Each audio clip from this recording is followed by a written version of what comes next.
Okay, let's get going. So last week we tried, or at least I tried to explain the basics of backward prop, but I think there was still quite a bit of questions and or confusion, so we'll kind of retouch that on our way forward. The basics, as always, throughout the next several notebooks, what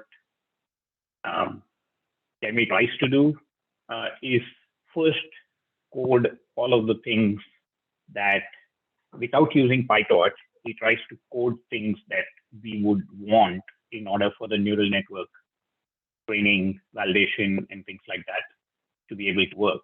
And once we have our own code working, just basic Python code working, then he jumps to using the appropriate PyTorch version, because the PyTorch version provides obviously many more features and so on.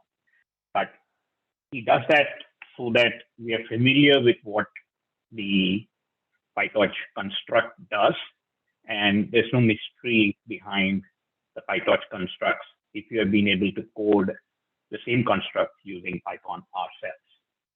So that's kind of the preamble, if you will, to what's being done in these notebooks. So repeatedly, you'll see him code something in Python, the functionality that we are looking for. And once that's working, the basics of it are working or understood, so we can do it ourselves, then he switches to using the PyTorch version. And remember, that's the rule he set up early on to make progress towards building stable diffusion.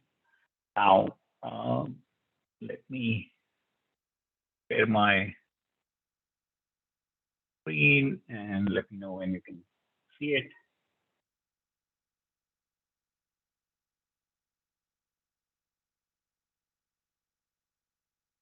You see it now. So let's start with where I'm at is with the my O3 backdrop, and again, I copy over and kind of create my own notebook so I can add a lot of comments as well as play with it in order to understand the details. But to look at the conceptually what backprop is or what we are trying to do with the backprop code, let's first again look at the diagram that I had talked to last week, and please feel free to ask questions. I've kind of filled out what I'd left as questions previously. The thing to notice is each of these boxes is a function that corresponds to what's articulated up here. And in the forward pass, we give the input and go through a linear layer. That's the first linear layer. The input, if you recall, will be, if you're considering training, it's of MNIST digits, it's a 50K by 784 input image, 50K because there are 50,000 examples in the training set. The weights and the bias are internal to the parameters of the linear unit. They're called W1 and V1 respectively. And obviously the dimensions, and you can work this out, is a 2, but if this is 50K by 784, in order to generate an output which is 50, this weight matrix would be 784 by 50. That's why you can multiply and get a result of 50K by 50. The W1 matrix shape is therefore 784 by 50. The bias is something that you add to the result of the matrix multiplication between the input and the weight. So it's just dimension is 50 and out comes L1. So when we do this, then what we have essentially done is implemented this first line of the forward pass. Then we put it to a ReLU. And as I mentioned before, the ReLU just says, if the value is greater than 0, let it pass through unimpeded. If it's less than 0, clamp to 0. The output of that is L2, which is what you see here. The L2 then goes to another linear layer. In this case, the ReLU doesn't change the shape. It just kind of clamps the value. So the output coming out of ReLU is still sorry, still 50K by 50. Then going through a linear layer, this makes it, the weights are 50 by 10. And so the output coming here is 10, but actually in our case, because he takes a single output, it would probably, the weights would accordingly adjust to not being 10, but just being 1. And then you also add the bias similarly. And what comes out of this second linear layer is the output out. And that is passed into a loss function, which is nothing but an MSE, the mean square error, the difference between the actual value y, which is the integer index of what our integer is. For example, it could be 9 or 2 or whatever the value is, and the mean square error between that and our output. Now, the key is how do we calculate as we saw last week, the whole exercise of backward prop is to distribute the error signal or the gradient of the loss with respect to the output. And in general is I'll refer to it as the upstream error signal. How do we distribute that across all of the parameters? And another way of thinking about it is, how do we wiggle each of these parameters? Like, how do we adjust B2? How do we adjust W2? How do we adjust B1, W1 in order to get the out result to be a better approximation of the digit that we are seeking to predict? Okay, and the way this works, and we look at it in code, I just want to conceptually explain it in terms of block diagram before we switch to code, because it's identical to, you'll see our coding match this exactly. So the first thing we do when we want to compute the grade, so the first thing we do is obviously compute all the forward passes. So when you see the code for the forward and backward coded, you'll first see the forward code, which is the top 4 lines here, and you'll see that coded. Then we'll begin to calculate the gradient of the loss with respect to its input. And the loss module has the input, which is out. So the gradient of the loss with respect to out. And because Jeremy is coding this in Python, he stores the gradient in something as in an attribute of out, which he calls out.g. Okay, so that out.g is the first gradient we compute, and it's the gradient of the loss with respect to the input that it's receiving, which is out. Therefore, out.g. That becomes the upstream error signal coming into the second linear layer. Now, for every block, what we do is compute the variations or compute the gradients of each of its input within the block itself first. So what does that mean? It means that we'll compute the gradient of this linear block with respect to its input L2, with respect to its weight parameters W2, and with respect to its bias parameter B2. But where the chain rule comes into play is each of these values, that is the gradient of W2, the gradient of B2, and the gradient of L2, is actually then multiplied by the upstream gradient. That's what allows us to continue to distribute the error signal coming from upstream of us onto these parameters. Okay, so therefore, as we'll see when we look at the code, we will be letting out.g influence the gradients of each of these. And you'll see in the code that first we'll calculate just for a linear layer, what is the gradient with respect to the of this layer with respect to its input, with respect to W2, and with respect to B2. But then we'll also bring in the out.g, which is the upstream error gradient coming into this block, and have that influence the result. We do the same thing here. Again, for the ReLU, the output of the ReLU block is L2. Therefore, the gradient of the block will be L2.g, right? And the in the case of ReLU, when we take a gradient, if you draw the shape of what a ReLU module does, it, as I mentioned before, it just allows X to pass through if it's greater than 0, and it clamps it to 0 if it's 0.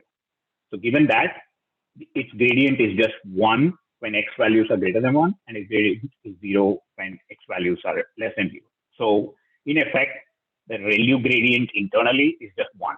So therefore, its upstream gradient, which is L2 by G, will be passed through here.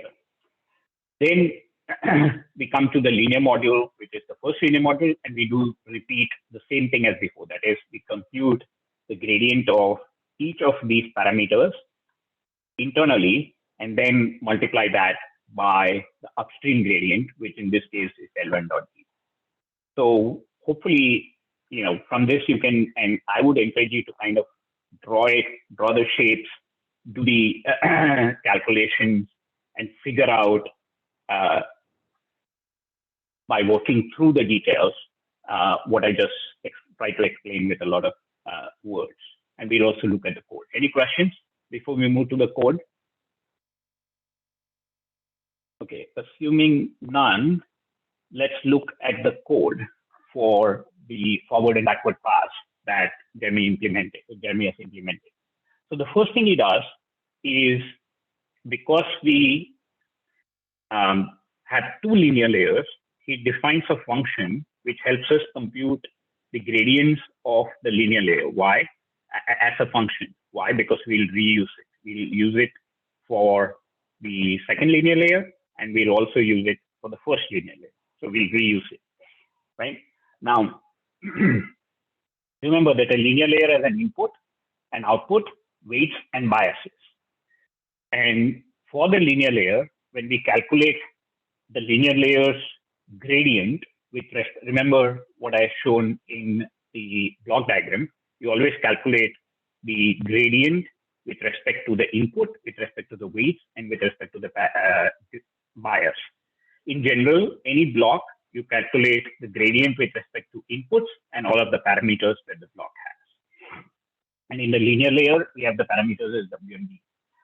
So the first thing is that, and this is where I think the details and the vector calculus and things like that come into play. So why is W transposed in the calculation is something that I won't be able to cover here, but you can kind of work through the examples that I pointed to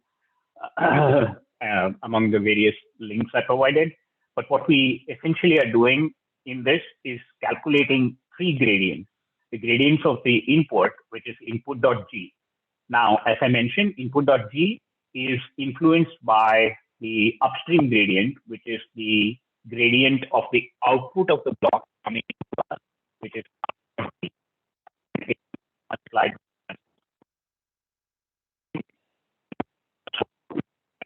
the gradient of linear. This is different. The application is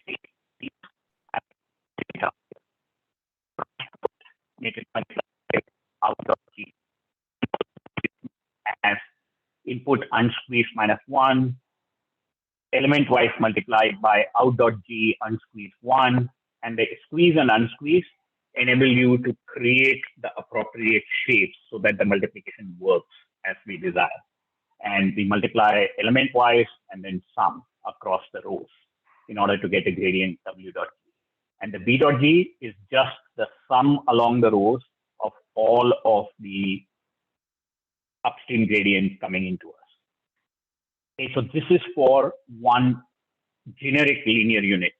Obviously, depending on which of the linear unit it is, that is the second linear block or the first linear block, we'll send in the appropriate input, appropriate output, appropriate weights and biases. Okay, so now let's look at coding the forward and the backward path for a two-stage linear network with a ReLU in between. What we have here is L1 is linear of input W1, B1. L2, these equations are exactly the same as what I showed here. Okay, and you can kind of go back and forth and check your understanding. The only difference is he is kind of here introduced an intermediate value, which is out, and shaped it accordingly. And that is just out all the rows of column zeros, made it into a single row, single column vector, and subtracted it from the target, which is our y value. And then the loss is calculated as difference squared, mean squared error, basically. So this is forward pass. This is coding the first 4 equations from up here. Now, the next step is the backward pass. So the backward pass, as I said, the first step is to calculate, because most upstream block is the loss. We need to calculate the gradient of the loss with respect to its input, which is out. And that will be stored in out.g. So what is out.g? Out.g is the basic differentiation of the mean square error. So you 2 times the difference, shaped accordingly, and divided by the input shape, because we want to take the average. Okay, so now we have calculated the first upstream error signal, which is out.g in the diagram. We push it through this lingrad and provide the appropriate inputs and outputs. What is the input of the second linear layer? If you look here, the input of our second linear layer is L2. Therefore, in our lingrad, we need to put in, or where the input is, we need to send in L2, where the output is, obviously, is out, and W2 and V2 are the respective weights and gradients, right? Then we keep moving backwards. So we need to now find L1.g, which is the gradient of the ReLU. And as I mentioned to you before, the gradient of a ReLU is basically 1 when x value is greater than 0. Therefore, it's essentially stated as A1 greater than 0 to convert it to a float value, and then multiply again by the upstream gradient, which is the gradient that comes to the ReLU block from the second linear layer. What is that gradient? Again, if you can't figure it out from these equations here, go back to the block diagram, look at it, and what's coming into the ReLU is what's going out of the ReLU is L2. Therefore, what's coming into it as the upstream error signal will be L2.g. Therefore, you multiply L2.g, which has been calculated in the prior lingrad equation.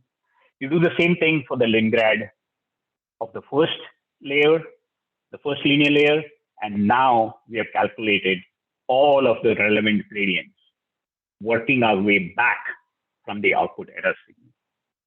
Any questions regarding this?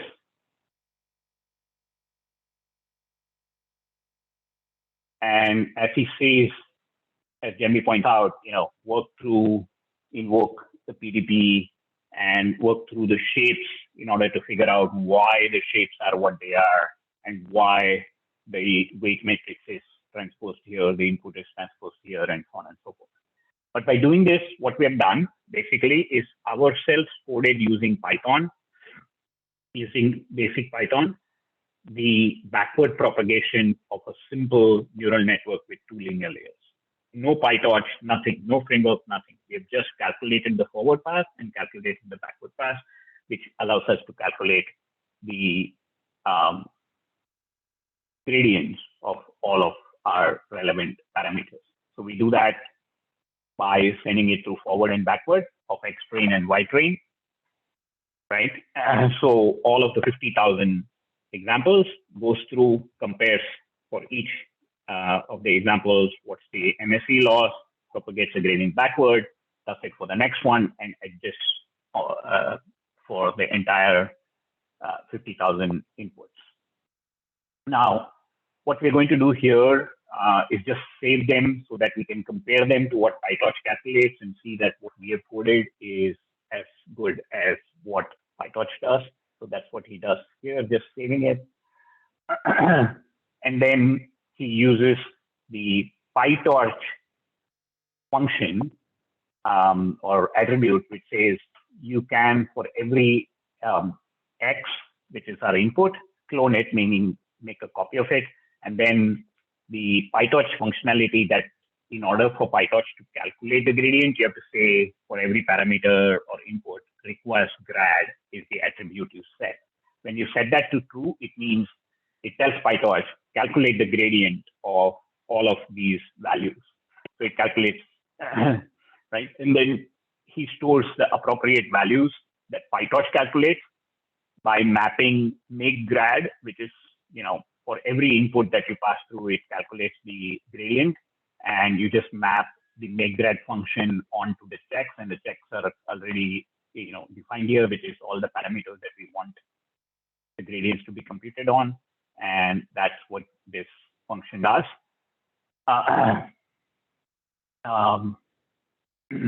And then the rest of it, he just, again, does the forward function for PyTorch, calculates the forward, and then the loss dot backwards in PyTorch is good enough to calculate all of the parameters that all of the gradients of the parameters.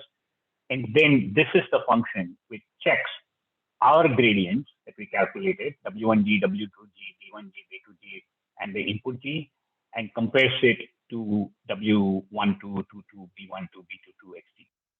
Right? And then he's just comparing between a variation of 0.01, ensuring that our implementation is as good as the PyTorch implementation. So what we have essentially done in the 4 or 5 cells above is essentially for a 2 linear layer with a ReLU in between neural network, you're just using Python calculated the backward pass. Okay. Now he tries in the remaining, most of the remainder of the notebook to simplify first the implementation, because there's a lot of code that we have to write in order to calculate these variables and the gradient, right? So how can we simplify it?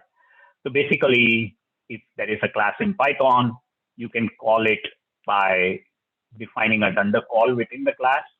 So once you instantiate the class A as an instance of the class capital A, then you can say A and pass in the SAM, which is the name, and it will say hello SAM, right? So now what he begins to do is, instead of just hard coding directly in our neural network, because we want to reuse these constructs, we want to reuse a ReLU, reuse a linear layer, and so on, he begins to code and store intermediate values. The storing of the intermediate values is helpful because that's what helps us to reuse those values as we go backward, right?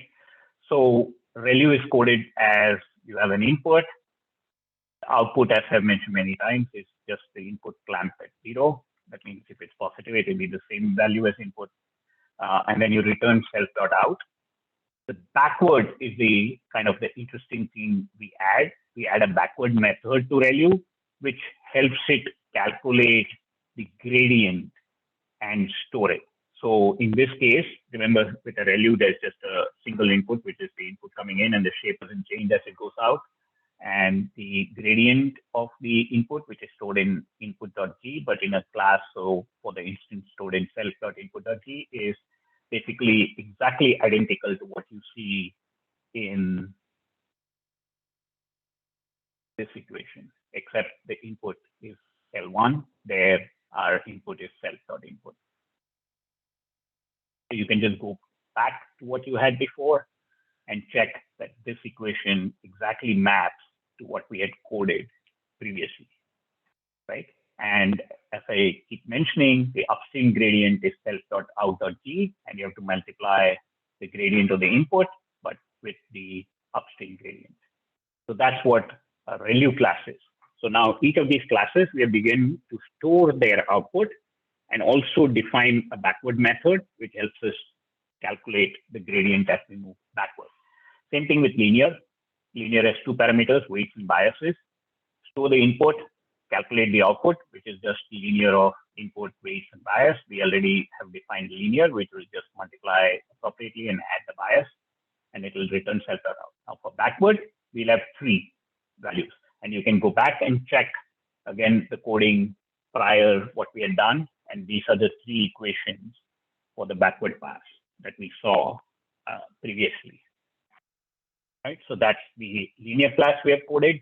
Now we also code the MSE class, which is basically the mean square error of input and target. So you calculate the mean square error and store it in the, or return it in self.out. The backward is basically the mean square error with respect, the derivative of the mean square error with respect to it. So now, once we have coded all these, we can then code the model itself, which is a couple of linear layers with a ReLU in between. And the one difference he points out between what you will typically see with PyTorch as opposed to what you see here is the fact that in this particular instance, or the example that he discusses, the loss is integrated into the model. Typically, the loss block, the final block that I showed in the block diagram, is not a part of the model in most PyTorch examples or as we code PyTorch. The reason for that is, as we learn, as we move through the rest of the course, there are a multitude of losses that you may want to try and replace the loss function or combine a couple of different loss functions. And that's easier done if the loss function is not integrated into the model. But in this case, and he also says that apparently Hugging Face also has this kind of an implementation where sometimes or more often than not, the loss function is integrated as part of the model. Okay, so what we've done in this model then is define the parameters, which are weights and biases of our two linear layers. Remember, ReLU doesn't have any parameters. And then we say layers, again, why are we coding the model ourselves? We're coding it ourselves so we understand what things PyTorch needs to do before we switch to PyTorch, and make sure that we code it ourselves so we kind of have an understanding of the functionality that we use from PyTorch. So he defines a model, defines the init as a class, and then defines the layers, two linear layers with a ReLU and a loss, which is the MSE.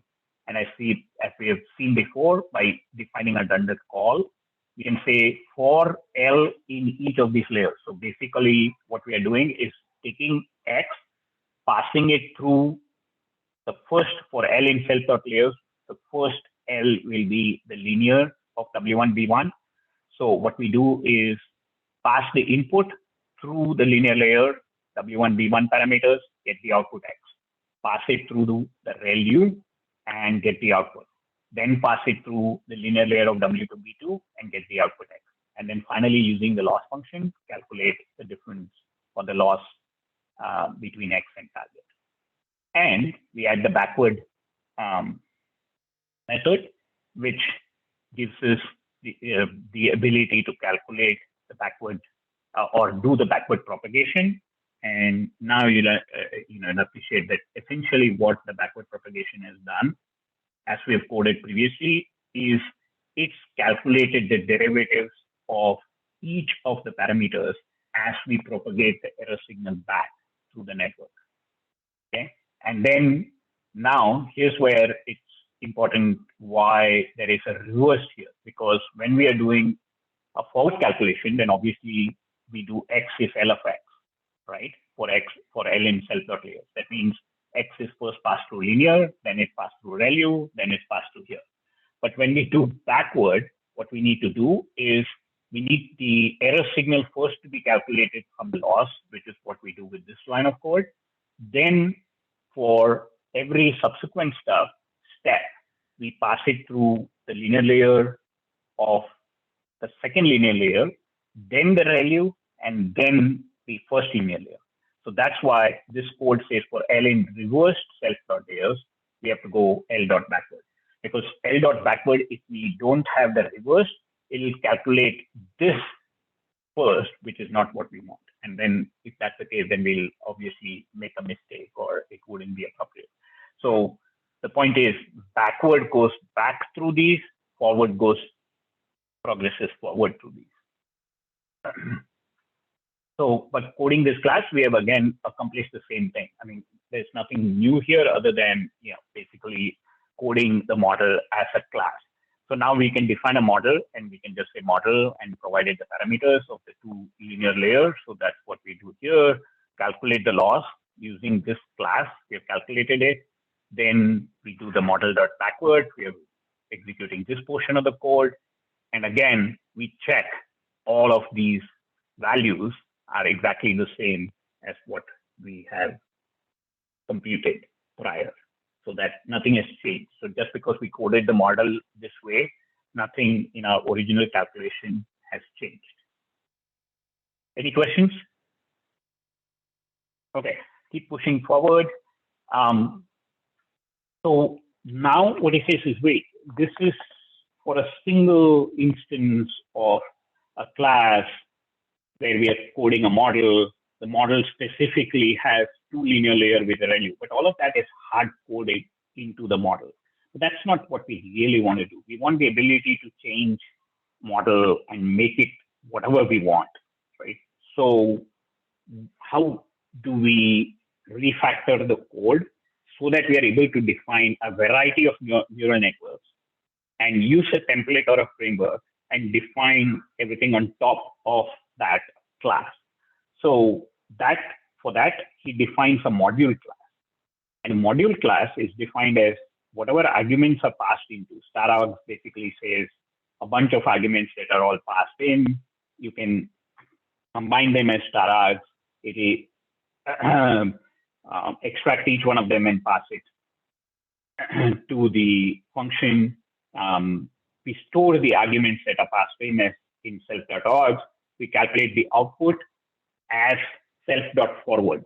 So by doing this, what we're beginning to introduce is the ability to describe the neural network to our forward connections, right? So we are not, for example, saying that our forward is exactly a linear layer ReLU and a second linear layer. We are allowing it to be coded as just self.forward of some arguments that are passed in, and then we return the output. So forward then, because this is kind of like a template class, so to speak, none of these are coded. Typically, the use of this module is to inherit from this module and then code what we want the code to do, right? So what we'll be doing is defining classes, which are the models that we would want to generate. And the forward function is therefore nothing. It's just forward, backward, and BWD are just not implemented because the class that we generate will inherit from module. Now let's recode the ReLU, the linear, and the MSE laws using the module.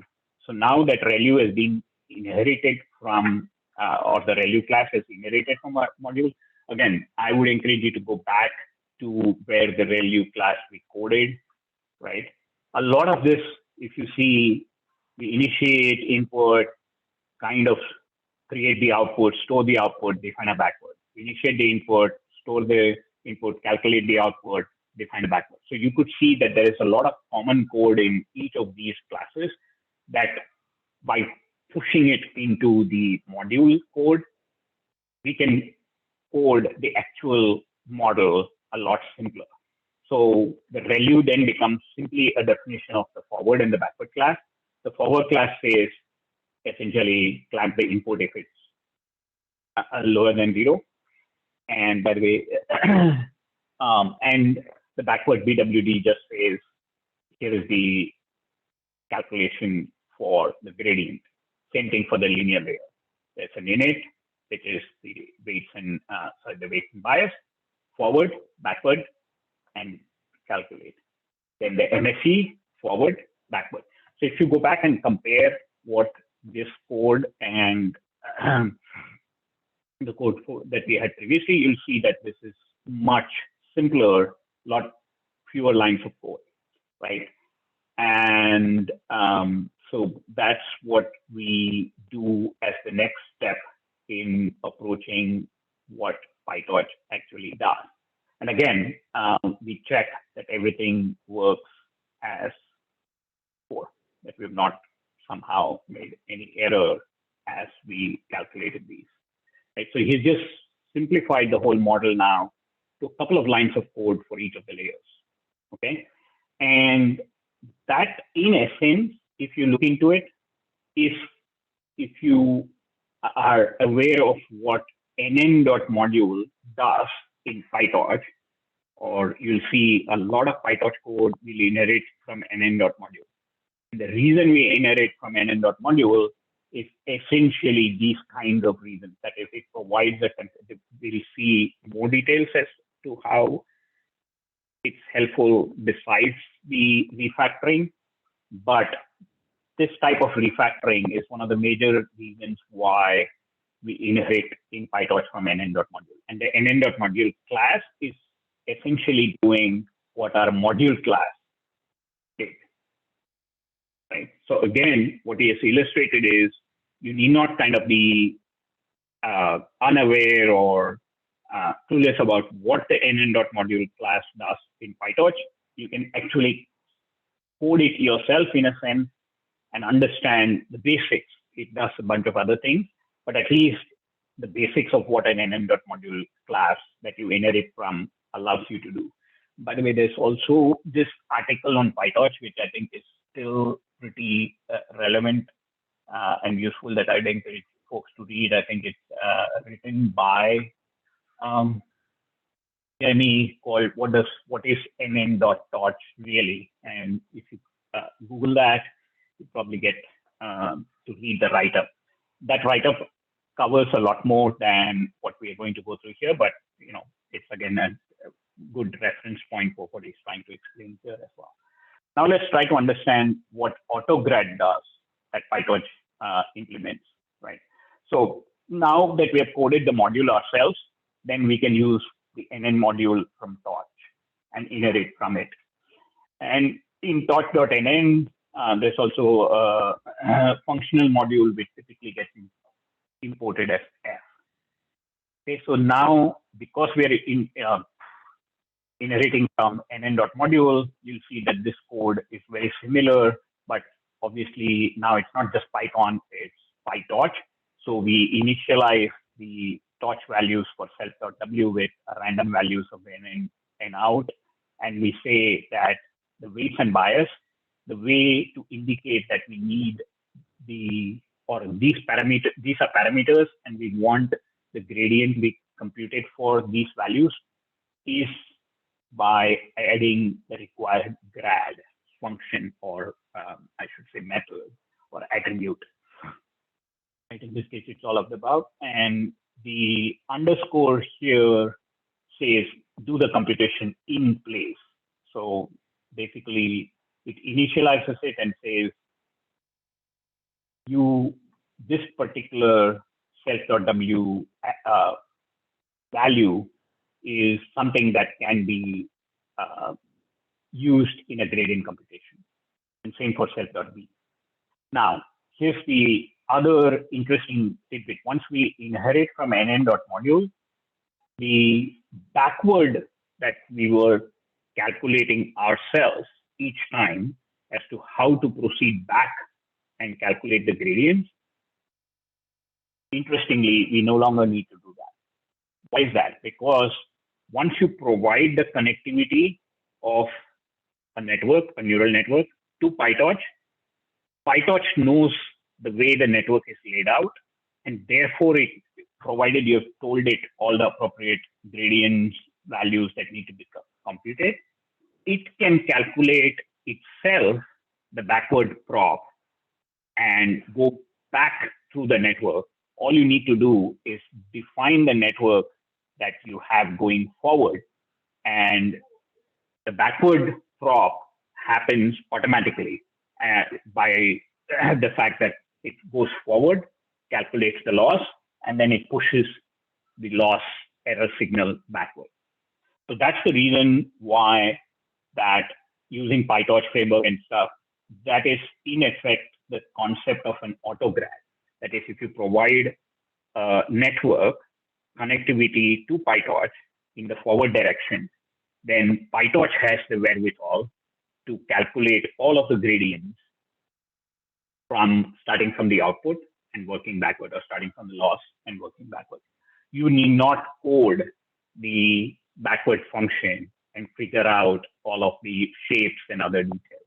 So that makes it incredibly easy as we move forward and use a variety of models.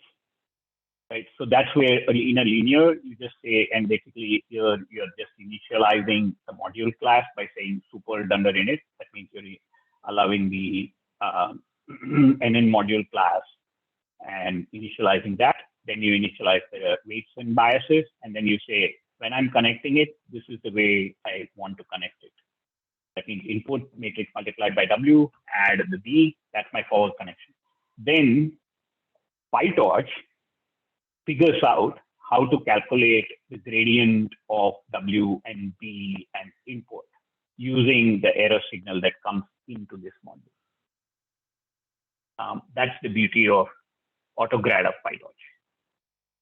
Right, so now let's go back and using PyTorch code the same model that we had created before. Now, remember, until now we were not using PyTorch. Now we are using PyTorch. So let's use PyTorch to define the model that we had before. So here we initialize the class, do the layers as we defined before. And in the dunder call, we say for L in self.layers, X is L of X. We, like I mentioned, we do not need to describe or code the backward pass because PyTorch will do it by itself. So all we just need to do is return the loss, right? And the loss is just f.msc loss of X and the target none, this shape, so that you can do the appropriate differentiation, appropriate comparisons. Okay, and PyTorch stores its gradient. The one difference is, so far we, at least when we did it in Python, we stored the gradient in .g attribute. But typically that's not what PyTorch does. PyTorch stores it in .grad. So if you were to search for a gradient, as you work through some simple examples and maybe want to calculate the gradient yourself by hand or by using Mathematica or whatever, and check that what PyTorch is doing and what you're doing and your conceptual understanding is correct, then the place to look for the gradients is .grad. So PyTorch stores the gradients in the .grad attribute. So you'll see out.grad, L1.grad, L2.grad, and so on, instead of .g. So what we do then is calculate the model M to NH, and remember that the output is 1 for us. We use the loss X train, Y train, loss dot backward, and then we just here he's just showing or illustrating how the we can look at the model dot layer 0. Layer 0 will be the first of these layers, right, that we have specified. So it's basically that first linear unit, right? Now, so model.layer0, he just calls it L0, which is the first linear block. And if we want to check what the gradient of that is after we have calculated loss dot backward, we just ask it to print L0 d.grad, right? Similarly, now it will obviously be much more. We can also do L0. I won't print the whole value, but what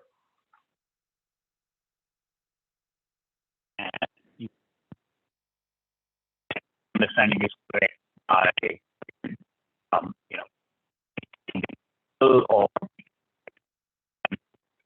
it ought to be compared to what you expect it to be. Now, given that w.grad, the shape will be 784 by 50. So W, remember, is 784 by 50. So the shape of its gradient is also the shape of W. Okay, we have completed kind of the backward prop, use of nn.module for PyTorch, so we'll be able to inherit from that. We've calculated, we've kind of understood how AutoGrad works because we don't need to describe or the backward propagation ourselves. We've kind of understood what backward propagation is.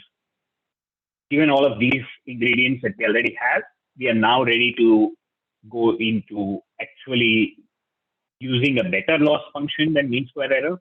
I think in last week's class, I kind of mentioned what's the disadvantage of using for this kind of a digit recognizer and MSC loss. If you recall, I'd mentioned that, okay, the reason why MSC is not such a great loss to use is because if the network is predicting a 9 and the actual value is 2, versus the network is predicting a 3 and the actual value is 2, the MSE loss will take that into account. That is, it will say that a prediction of a 9 is farther away from a 2 than a prediction of a 3. But what we actually care about is just the shapes. It doesn't matter, the numerical distance between the predictions. So the better way to do it is to use a different loss than the MSE loss. And we'll kind of go through that in the next notebook. Any questions before we jump to that? Any comments anybody has?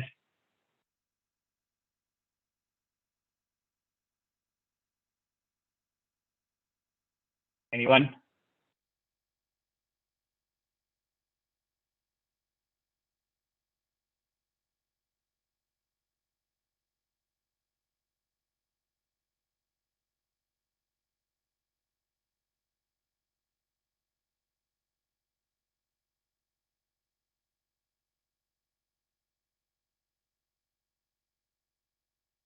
Okay, so we move on to the training loop, the basic implementation of the training loop for the same MNIST data set.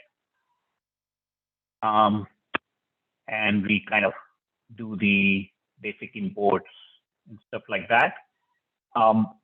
One thing he begins to use is a fast core library, which is certain Python functions that Jeremy has re-implemented. I highly, again, encourage people, if you're interested, he has a whole bunch of functions that he has coded in fast core that simplify a lot of things that he wishes to do repeatedly. So I'd encourage you to kind of go and look at the fast core code.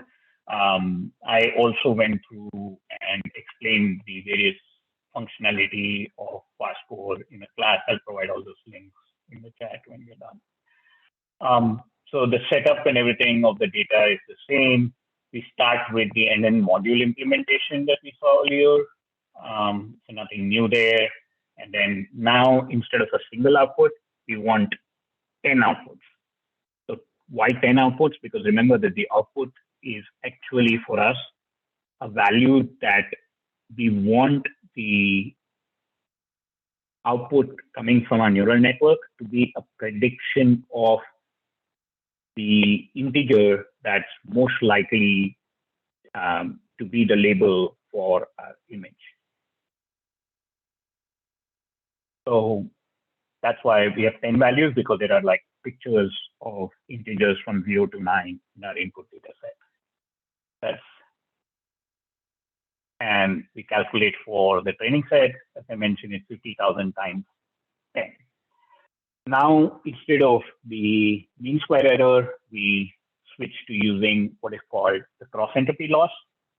But the cross entropy loss is actually made up of components that we'll now look at each of the components, so that when we finally put it together, again, much as we did with any other functionality, he wants to break it down into the pieces, implement them ourselves in Python, then put it together so we understand what using a cross entropy loss code actually does. So the first thing that we do in terms of progress towards cross entropy loss is we define a function called softmax, which is essentially the exponent of the input xi, which is a particular row, if you will, of our training matrix, that is a flattened image, divided by the sum of the exponent of all of the values. Therefore, softmax can be written as exponent of xi divided by the sum of the exponent of xj, right? Now, let me show you the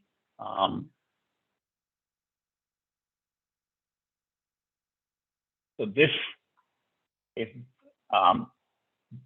the equation for softmax. So what we do here, unfortunately, he's used it, and I've just copied it from a different example, but think of these values as various integer values. So there'll be 10 such, it would be, instead of a cat, it's integer 0, integer 1, integer 2, integer 3, integer 4, and so on and so forth. The output that comes out of our second linear layer is typically called logits. That's the output that comes out. We subject it to an exponent function.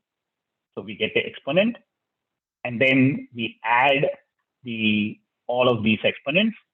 And the softmax function basically says the 0.01 divided by 15.38 is this value.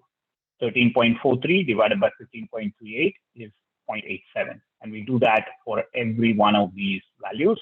And we are essentially, what we're doing is we're converting the outputs into probability values, because once we normalize the function this way, that is exponent and then normalized by the sum of exponents, then it's basically the values are guaranteed to be between 0 and 1.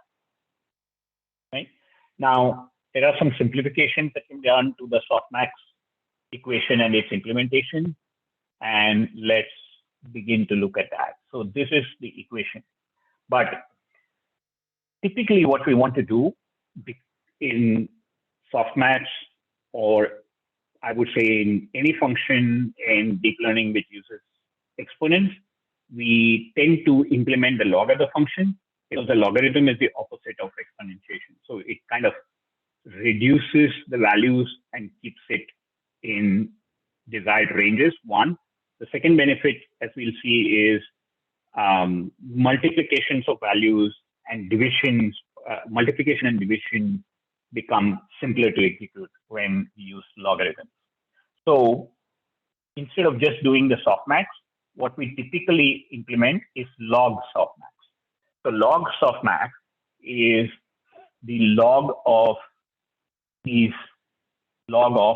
softmax. Okay. And the log of the softmax is what we have implemented here as the equation. So it is exponent divided by the exponent sum, and we keep the dimensions, and then we take the log. Okay, and that's the log softmax prediction that we have. Right now, this is where calculating the logarithms helps, because logarithm of a ratio is, or logarithm of a division is subtractions of the logs. So log A divided by B becomes log A minus log B. And similarly, log A times B becomes log A plus log B. And again, if you're not familiar, as he says, just go through and look at the Khan Academy lectures on logarithms. You don't need to get into too much complications. We typically use just the simplifications like division and subtraction. But one key point to keep in mind is, and this tends to confuse me as well, it's just log of A by B is log A minus log B. It's not the case that log A by log B is log of A minus B. We have to realize that logarithm of a ratio is the difference of the logarithms. So log softmax can now be implemented simpler, because when you take the logarithm of this equation, it will turn into logarithm of this function, and then a subtraction sign, and the logarithm of the second, the denominator. That's what this says. The logarithm of an exponent is nothing but, log and exponent are kind of, forget what the math term is, but they're opposing functions in a sense. So they just undo what the other one does.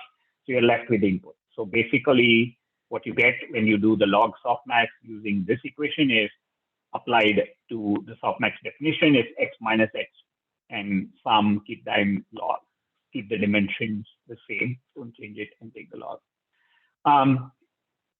Again, there's a simplification that can be done to this value. Notice here that we are taking an exponent of an input value. Typically, as I mentioned before, when we take exponent, it becomes very large. So we desire values to be small and contained rather than explode on us. Therefore, one of the simplifications that is done is what he calls the log sum exponent trick. So what we do is we take, let's say, the maximum is or is the maximum of xj. Okay, so maximum value of x is a. So then what we do is we subtract from every one of these xj's, we subtract a. But when we do that, then we are changing the equation that we need to calculate. So to prevent it from changing, we just multiply the, because we are subtracting here, we add here in a sense, right? So exponent to the power of a, and here exponent to the minus a. So when we do this, then we have not changed the equation. And when we do this and apply the, what I said before, the logarithm of two values which are product is just the sum of their logs. So when you say the sum of the log, then this will become log of exponent of a. And as I mentioned, log of exponent are opposing each other, so you just results in a plus the log of these values. And that helps us how? Because it helps us because it reduces log values, keep them within what we want them to be, controlled values. We'll see that many times you'll see in deep networks, they tend to clamp or control the values so they don't explode on us.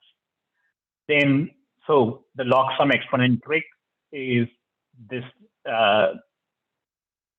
implementation that we've just seen here. And this way we'll avoid an overflow when taking the exponential of a big activation.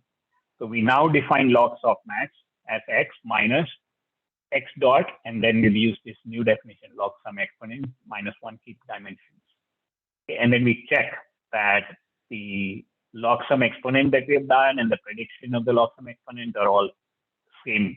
So essentially, each step we take, we make sure that we have not changed somehow the values that as we simplify, as we refactor, as we introduce new mathematical equations, we make sure that we're getting the same values.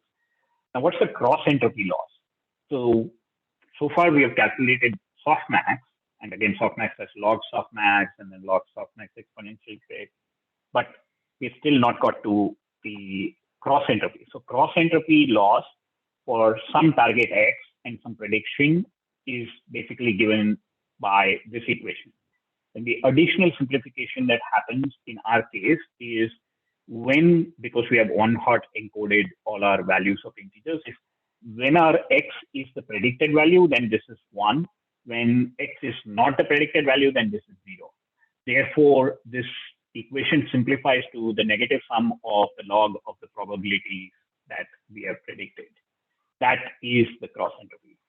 Okay, that's the key thing to understand, that this equation, and again, there's a lot more you can search on the web for definitions of cross entropy and so on and so forth. But as applied to NS, the key thing is that cross entropy is defined as the negative sum of the input value times the log of the probability of the input value. So given that X becomes for a one hot encoded values the same as our predicted input, which if it's a predicted input, it's 1, if not, it's 0, this becomes negative sum of log of probabilities. Okay. So now how do we, which is essentially what it says here, it becomes negative log of pi, where I is the index of the desired target. Now, if I is the index, then let's figure out a little bit about the indexing of the various values. So if basically we are looking at indexing into the Y input, right? So Y train 3 values will be 5, 0, 4. What does this mean? It means that the first predicted image for our X train, and you can even go back and check whether that is true by printing image of the Y values, or sorry, the image of the X values, you see that it's a 5. Then the next value is a 0. The third value is integer 4. Those are the images, right? Now, you could, in the softmax predictions, we want to get the row index and the prediction index. So we kind of can say 0, 5, then 1, 0, because 0 is the integer, is the index 0, and then the value is 5. The 1 is the next, and then the value is 0. 2 is the next index, and its value is 4, right? So when you look at these particular values, then you get the tensor values corresponding to them, right? Now, so what you can do in terms of simplification is use the index values. So you have just combined, if you will, the X here, the 0, 1, 2, and so on, and then the Y train 3 values, which are 5, 0, 4. So if you do that, you'll see that you're again getting the same tensors as before. This is just playing with the indexes to make sure that you can index into the table and get the corresponding Y values, right, and the corresponding tensors for them. Now, the definition of what's the, this equation, the negative sum of the x times the log of px, is called the negative log likelihood, right? This computation is a loss, and it's called as a negative log likelihood. So you can code the negative log likelihood as just negative of the input and the range of the target shape. That's because basically what we are trying to do is, if we have 50,000 values, we are saying take from 0 and go all the way up to 50,000. And then these values are nothing but the target.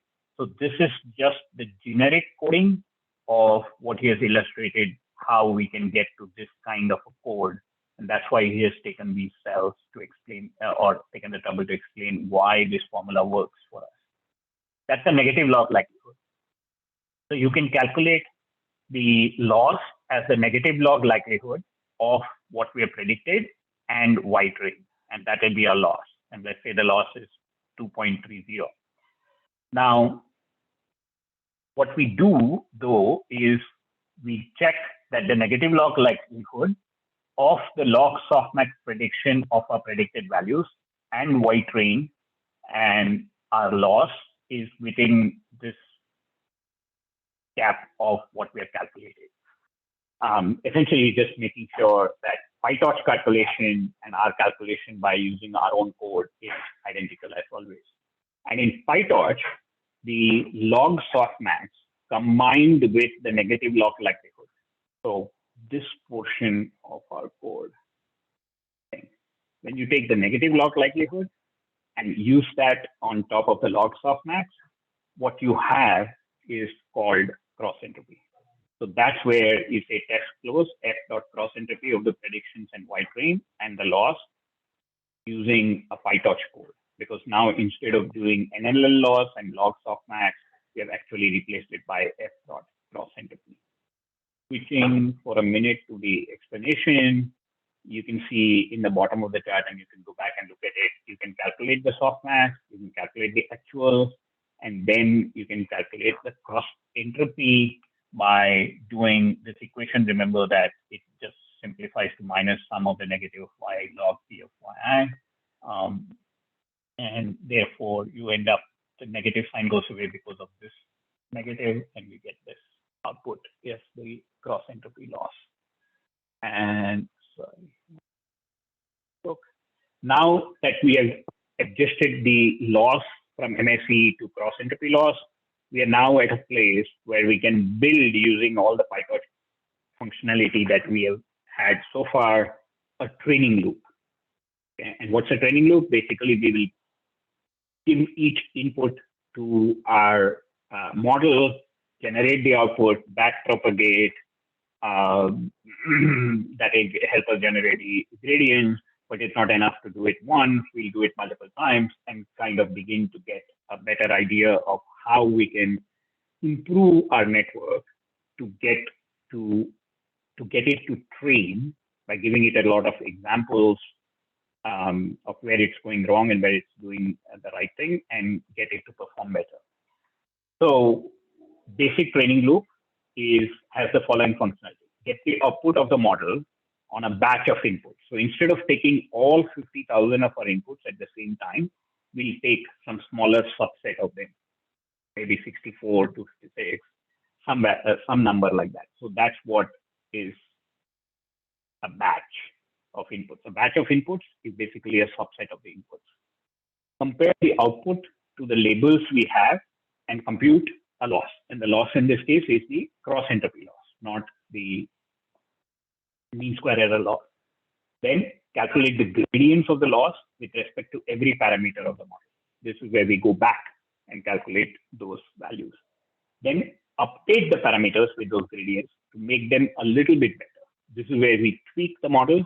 Keep in mind our differentiation and example. We want to tweak the parameters in the direction of improvement for the overall neural network. So, and we do this repeatedly. We keep repeating it for a certain number of times. So we define the loss function as cross entropy. Our batch size is 50. So we're taking 50 examples at a time. We say XB is, we choose between 0 and BS. So we have just selected 50 examples from our input. We predict, which is we push the 50 inputs through the model.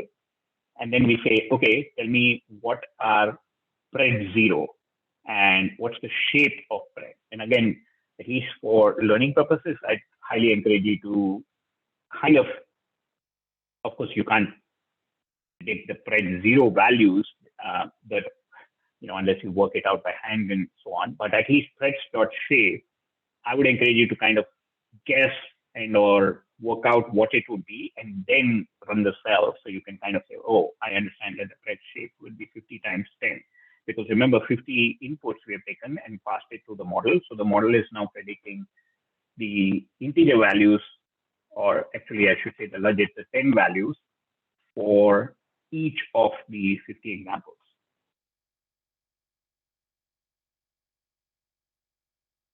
Right.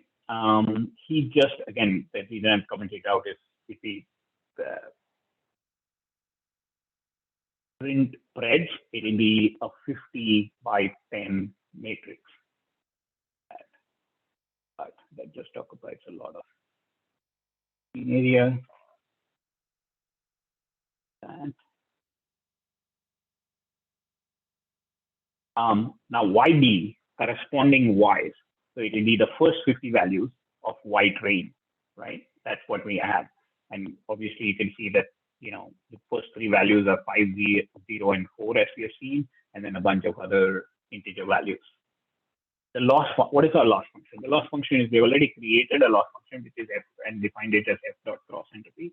So the loss function is the cross entropy loss between our logits, that is the 50 by 10 input, and our YB, which is this value, right? And that gives a scalar value. And we already saw that its value was 2.30 previously. So we can double check that by doing the loss function now, and it's 2.30, right? Now,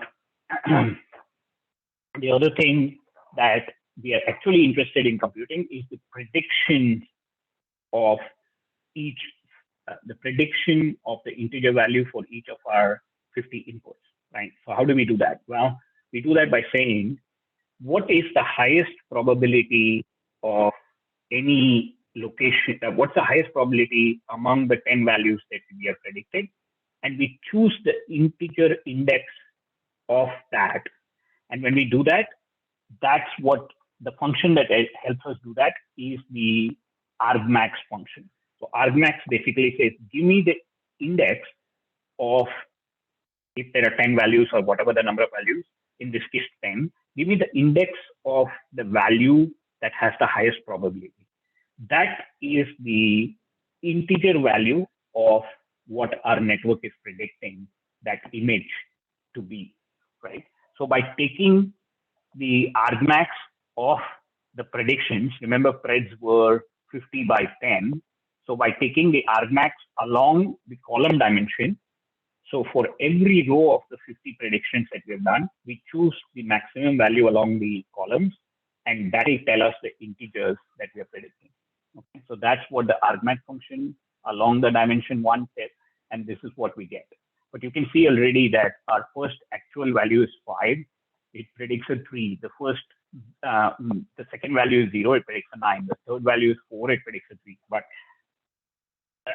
obviously, that's not surprising because we are just starting from some random input values to begin with.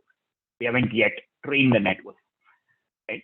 So now we also define an accuracy function. We want to find out, oh, this is a prediction and these are the actual values. What is the accuracy of our prediction. So it basically says out.argmax along dimension 1, wherever it's equivalent to, or sorry, not equivalent, equal to YB value, then convert it to a float and take the mean of those. That means it says of the 50 values, find where the values match and divide by 50 to give us an accuracy, average accuracy of our predictions for the batch.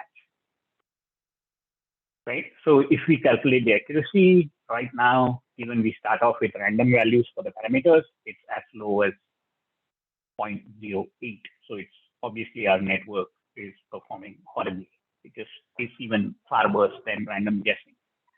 Now, when we begin to, as I said, one of the steps is to begin to train our network. Then, each time we kind of adjust the parameters, and the extent to which we adjust the parameters is called learning rate. And we'll learn much more about it as we move forward. Just keep that in mind that it's some value that we multiply the gradients by. So we don't apply all of the gradient, we just kind of take a proportion of the gradient and apply it.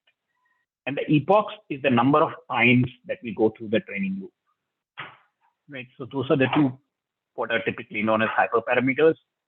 And then we define a report function to just tell us, okay, as we go through the training loop, tell me what the loss is, tell me what the accuracy is, so I can kind of understand whether my loss is decreasing. Remember, the loss should decrease as we train the network because that's the goal.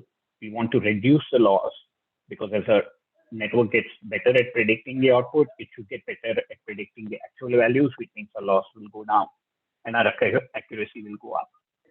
So we define that, then we use this. So XP and YB are just X train and Y train, select 50 values, push it to the model, and then report the values. You can see it does the same. We have seen these values before. Now we code the training loop or basic. So for epoch in the range of, so we've said we'll do this 3 times. So for epoch in the range of epoch, for I in the range of 0 to N, to DS at each time. So that means picking 50 samples through our input each time, pick a slice. XB and YB are chosen as slices 50 deep or 50 value examples of X and Y, push them through the model to get a prediction, calculate the loss. And here comes the interesting part that we want to implement, which is calculate the backward propagate the loss. And this is the important part now. As I said, what we want to do is adjust the parameters each time as we go through the training loop to get them to be slightly better than they were before. We start off with a random base, and then each time we tweak or wiggle or twiddle each of the parameters to be a little bit better than they were in the previous iteration and get us closer to reducing the loss. How do we do that? We choose for every layer in our model. Remember that there are 3 layers, the linear 1, ReLU, and L2, but ReLU doesn't have any parameters, so it is essentially the 2 linear layers. For any layer in the 2 layers that we care about in our model, if it has a weight attribute, right, then the weight is changed by its gradient. And as I said, instead of just adjusting it by just the gradient, we adjust it by the learning rate times the gradient. So we don't directly apply the gradient, we kind of apply a fraction of the gradient and change the weight, and then change the bias similarly. And then because, and this is a unique issue, if you will, or something that we're aware of with respect to PyTorch is PyTorch continues to keep the gradient, store the gradient in each time that gradient is computed, right? That's the way PyTorch is implemented, and for its own reasons as to why that is the case. Because of that, as we go through the loop each time, we have to zero the gradients so that the gradients are computed fresh for each iteration that we go through the loop. So that's why we have to add these 2 lines, that the weight and the gradients, the weight and the bias gradients have to be zeroed in place each time after we have modified them.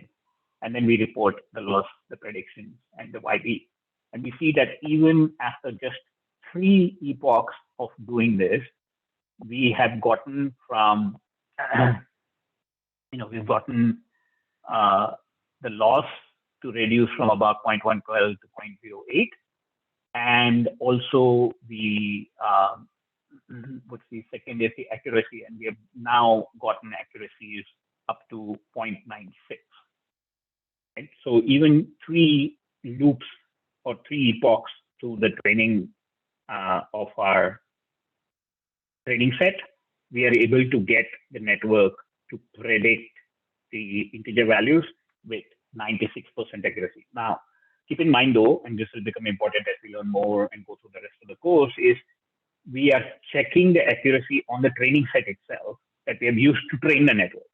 So in a sense, that's not a fair evaluation of the network. It's like giving problems to a student to solve and then saying in a test, I'll give you the same problem and then check how good you're performing. Well, if the person has worked out the problem previously, he or she is likely to work it down again with just possibly even just recall it through memory and repeat it. What we actually want to do is give a different set of problems and say, how well have you understood the concept so that I can judge your performance? And we'll do that by creating something called the validation class, which we already have in this example, but here we are just using the training inputs themselves to determine the accuracy. That's the reason that the accuracy is as high as it is with just even 3 epochs.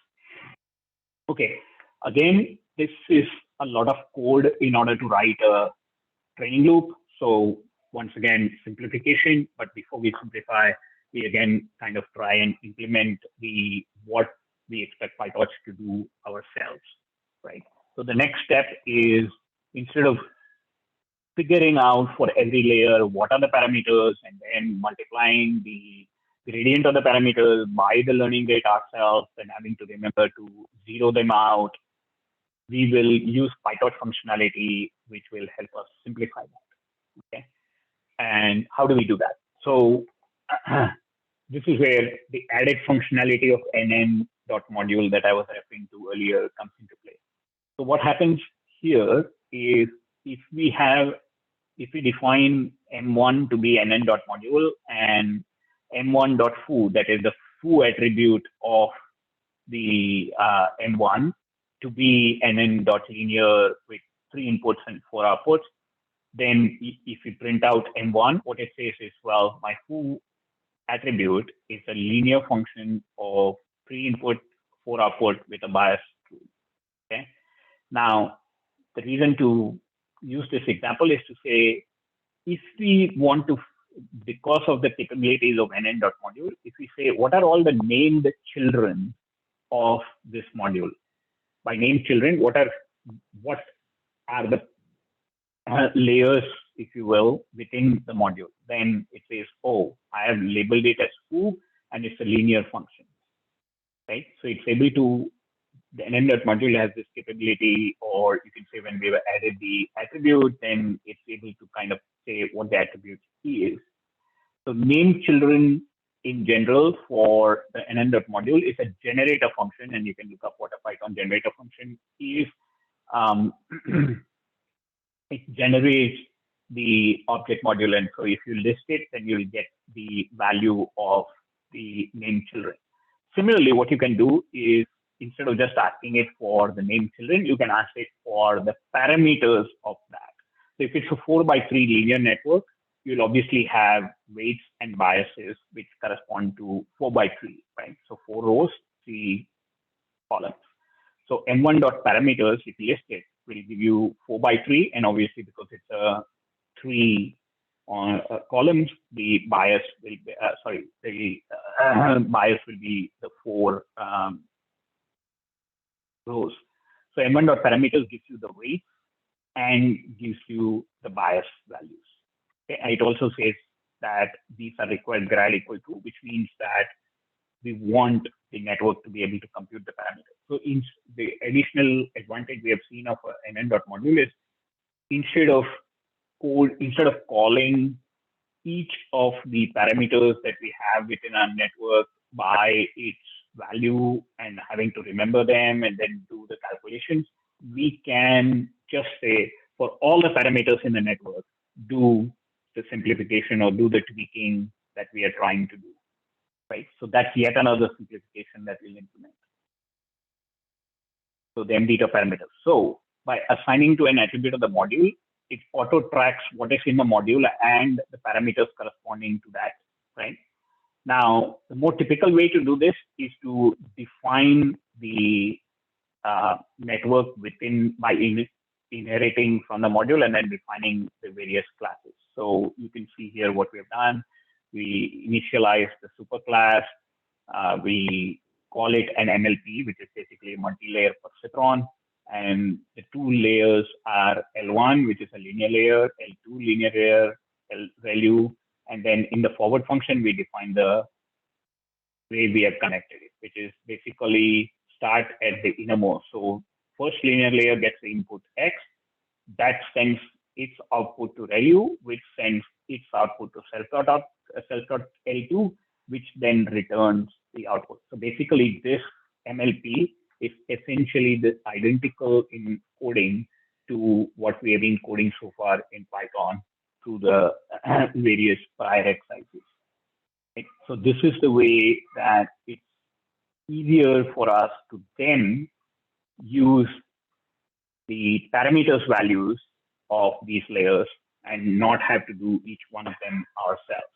So the model then becomes an MLP of number of inputs, which is M. Remember that's for our training case, it's 50,000, NH, which is 50, and 10, which is our N out. So he just puts M, NH, and 10, right?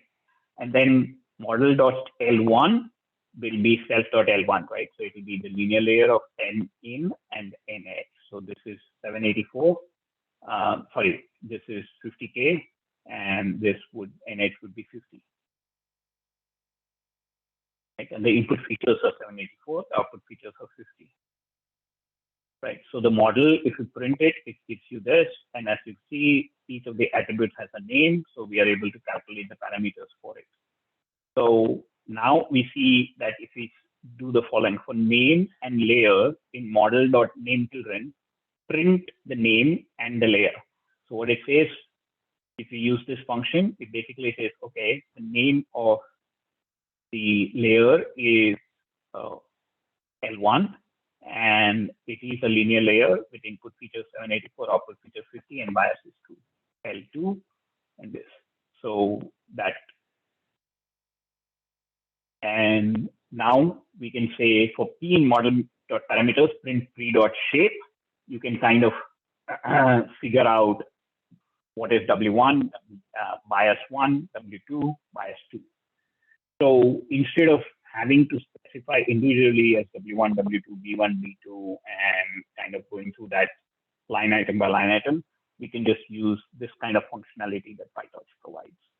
So now we simplify our training function, we label it fit, and this code is exactly the same. That we have not yet done anything until this point, right? Lost out backwards. This code is where the simplification takes place.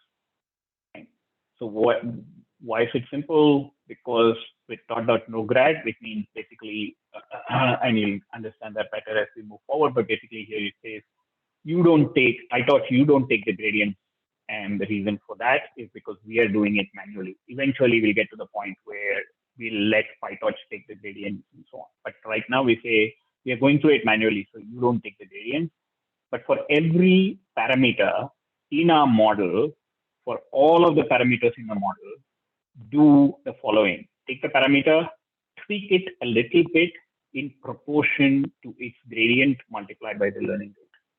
I would encourage you to go back and look at the code earlier, and you'll see that we have just done this, but we have done this for every single parameter. Here, we don't have to code that level of detail.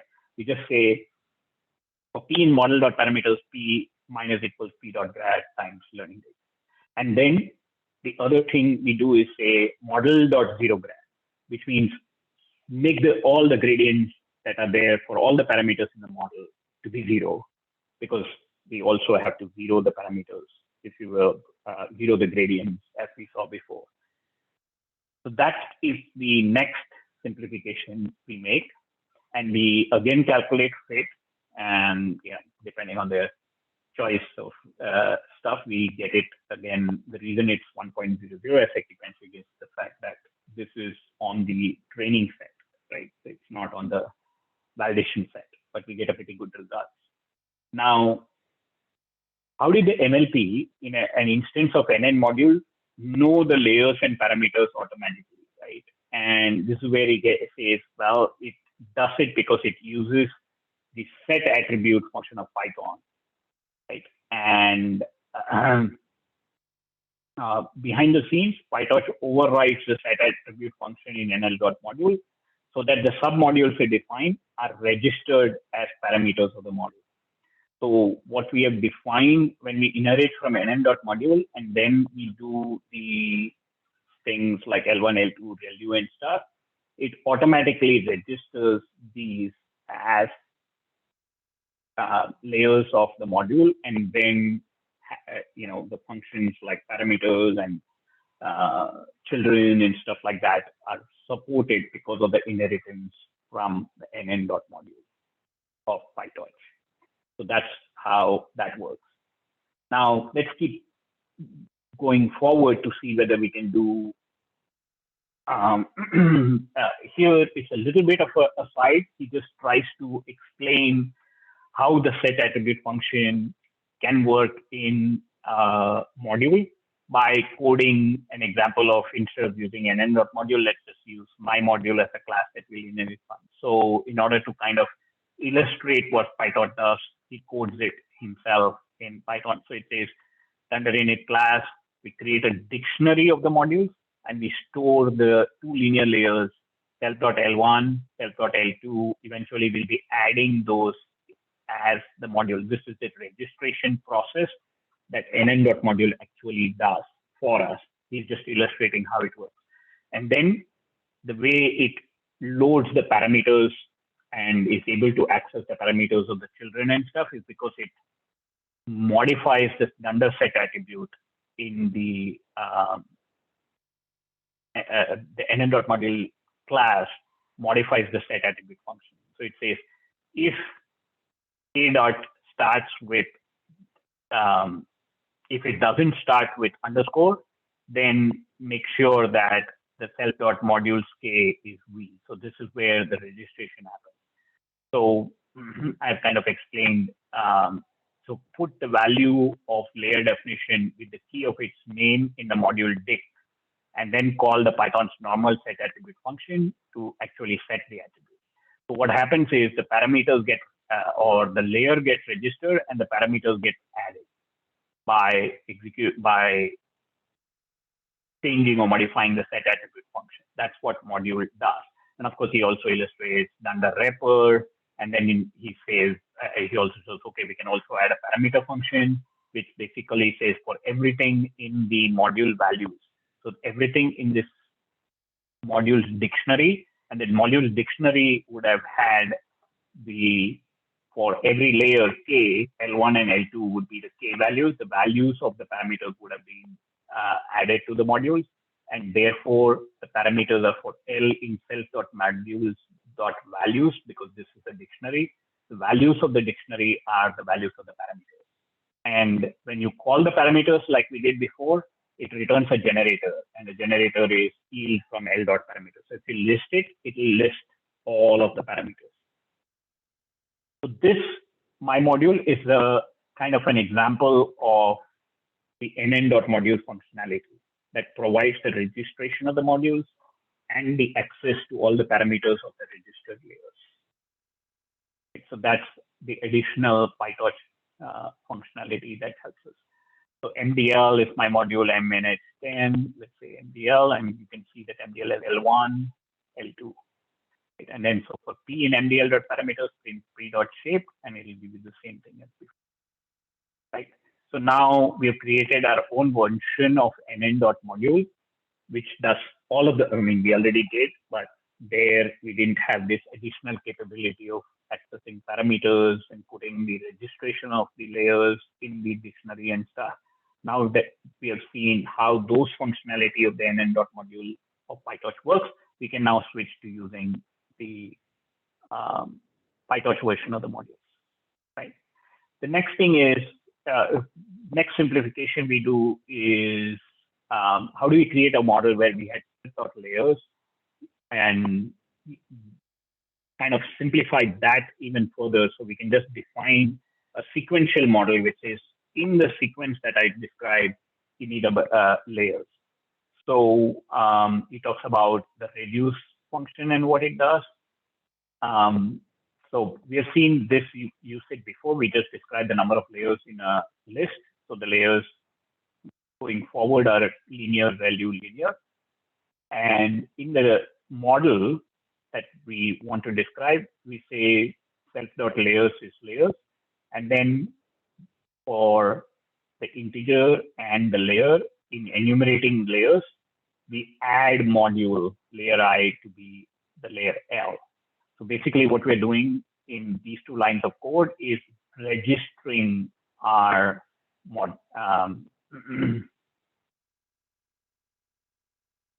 registering each of our layers in NN.module, right? And then we define forward where we just say reduce lambda val layer.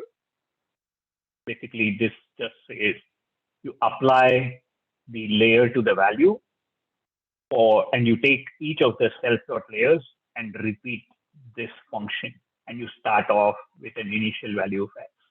So this reduction basically says you will be taking self.layers, this list, and each time you'll apply layer val. So you'll take the first, this is an iterable self.layers, it's a list.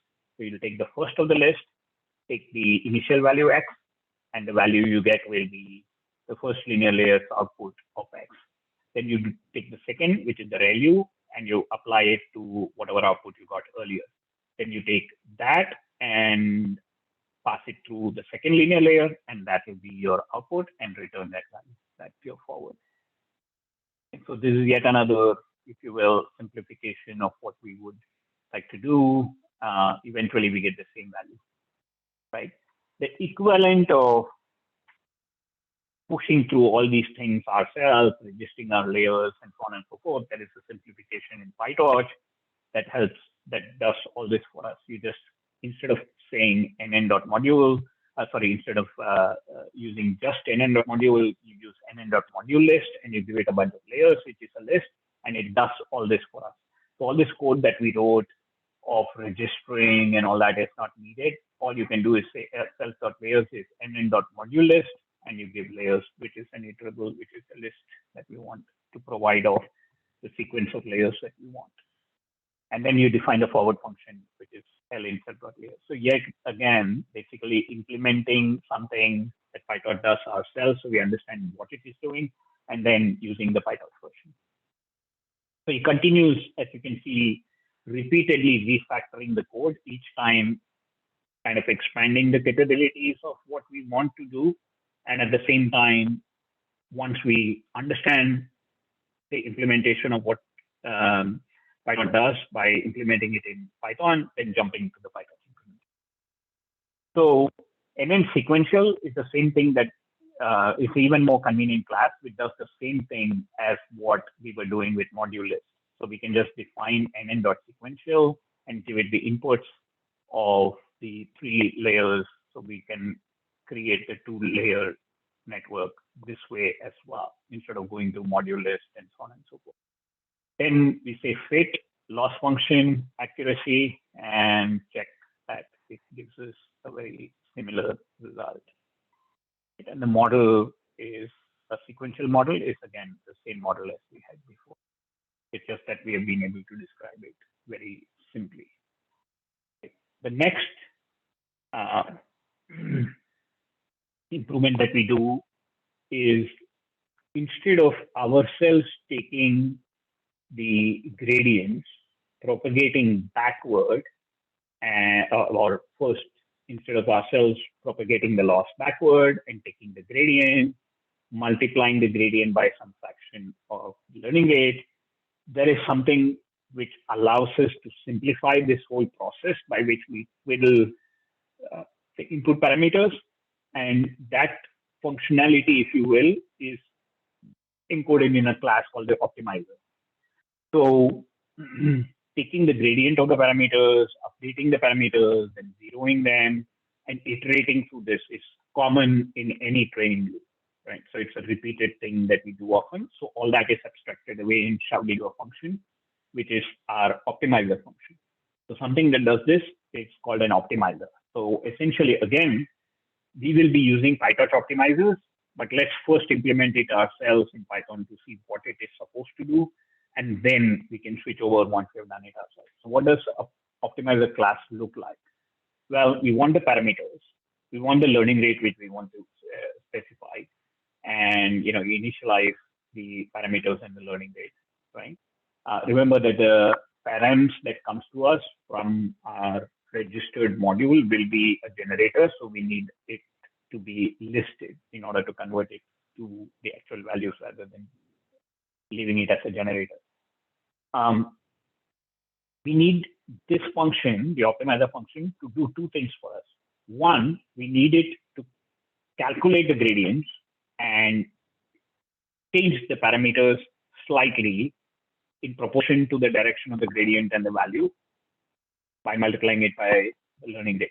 So again, since we're doing this manually, we say with dot.nograd, for every parameter in self.parameters, we adjust the parameters according to this equation before. And then we need to zero the gradient, right? So for every parameter in self.parameters, we dot grad data 0.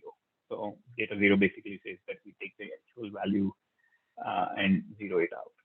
So that's what an optimizer class is. It helps us simplify, again, our fit function.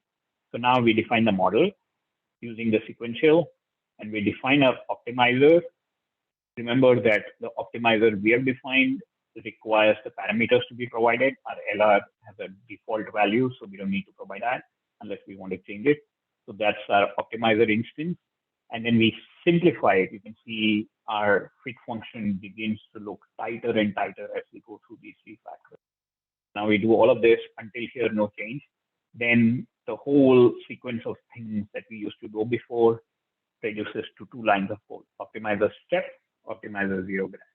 That's it. That allows us to implement the change in all of the parameters. And then we report the output, the loss and the accuracy.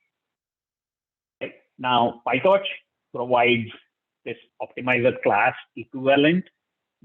It obviously does much more than what the simple optimization that optimizer class that he has shown, but essentially the concept is the same.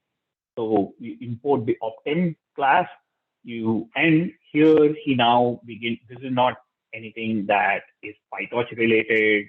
It is just a simplification that Jeremy does to make certain functions happen for us quickly and simply, so we don't have to think too much about it. So get model says, define a model, return the model, and return us an optimizer, which uses the parameters of the model. So you can, again, let's go through line by line. So get model just says first, get model means you need to define a model within it, and you return the model. You also return the optimizer. In this case, there are various kinds of optimizers. The optimizer he is using here is one which is called SDD. There are various optimizers. The most common one you see is called Adam, but optim.std, and then you pass it the parameters and you pass it the learning rate. That's what get model does. Okay, so model and optimizer you obtain by executing the get model function. The loss function is model times xbyb, same thing as before. And then the fit function is something that you just run, right? Now, starting from here, we begin to implement changes to how we would simplify the overall processing of our data. So as you saw, until now, we were kind of focused on reducing everything we did below, so to speak, after we calculated the loss. Or we were playing with the model and how to simplify the model, how to use the PyTorch parameters that help us do that, and so on and so forth. What we will try and do going forward using the dataset and data loader concepts is to simplify this portion of our fit function. That is, how do we load the data and how do we simplify loading the data so that we can again simplify the training process. Instead of having 4 or 5 lines of code, it would be great if we can just completely do that in a couple of lines of code or even a single line of code. So that's kind of where we are at. I think given what we went through, we've covered a lot. I will probably stop here and we'll start with dataset and data loaders and go through the training process and the next notebook in our next meeting. Any questions, comments, thoughts?